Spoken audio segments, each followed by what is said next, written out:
নমস্কার বন্ধুরা, শিক্ষানিবিড় চ্যানেলে তোমাদের সকলকে স্বাগত জানাই। বন্ধুরা, আজকের এই ভিডিওতে আমরা তোমাদেরকে দেখাতে চলেছি কিভাবে তোমরা নিজেদের মোবাইল ফোন অথবা কম্পিউটারের মাধ্যমে ডে বাই ডি তৈরি করবে।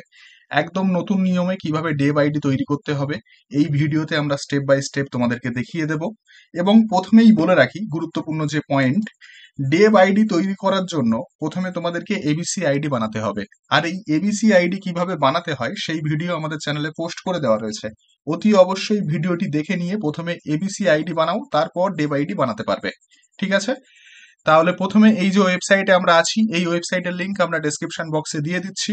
লিংকে ক্লিক করার পর সরাসরি এই ওয়েবসাইটে চলে আসতে পারবে এবং এখানে আসার পর একটু নিচের দিকে চলে আসবে। এখানে এই যে get your day by D, এখানে প্রথমে তোমাদেরকে এবিসি আইডি দিতে হবে, তারপর নিজেদের নাম দিতে হবে।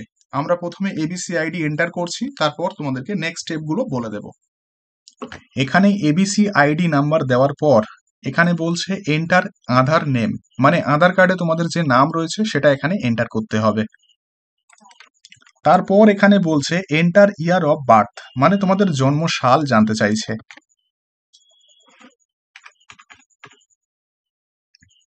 তারপর এখানে বলছে এন্টার জেন্ডার, মানে তোমরা মেল ফিমেল নাকি ট্রান্সজেন্ডার সেটা এখানে সিলেক্ট করতে হবে।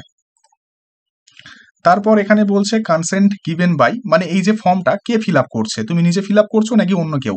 তো আমরা নিজেরা ফিল আপ করছি, তো সেলফ অপশানে আমরা ক্লিক করব এবং এই যে বাকি ডিটেলস গুলো রয়েছে এগুলো নিজের থেকেই ফিল আপ হয়ে যাবে। ঠিক আছে? তারপর এখানে এন্টার কনসার্ন প্লেস, মানে কোন জায়গা থেকে তুমি ফর্মটা ফিল আপ করছো সেটা এখানে এন্টার করতে হবে। এখানে প্লেস দেওয়ার পর এই যে ক্যাপচা রয়েছে এটা রিফ্রেশ করে নেবে, তাহলে চেঞ্জ হয়ে যাবে এবং নতুন যে ক্যাপচা আসবে সেটা এখানে এন্টার করবে। করার পর এই যে এন্টার অপশন আছে এখানে ক্লিক করবে, তাহলে নিচের দিকে পপ আপ ওপেন হয়ে যাবে। তোমরা নিজেদের নাম এবং জেন্ডার এবং জন্ম তারিখ দেখতে পাবে।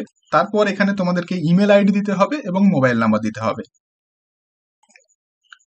ইমেল আইডি এবং মোবাইল নাম্বার দেওয়ার পর এই যে আই এগ্রি অপশন আছে এখানে ক্লিক করবে, তারপর নিচের দিকে এই যে সাবমিট অপশন আছে এখানে টিক মার্ক দেবে।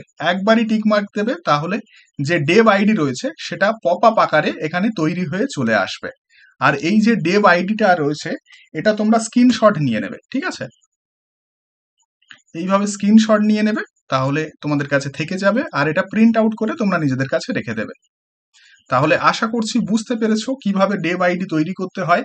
কোথাও বুঝতে সমস্যা হলে আমাদের স্ক্রিনে নাম্বার দেওয়া রয়েছে, সরাসরি আমাদেরকে ফোন করো, অবশ্যই আমরা সমস্ত রকম ভাবে সাহায্য করার চেষ্টা করব।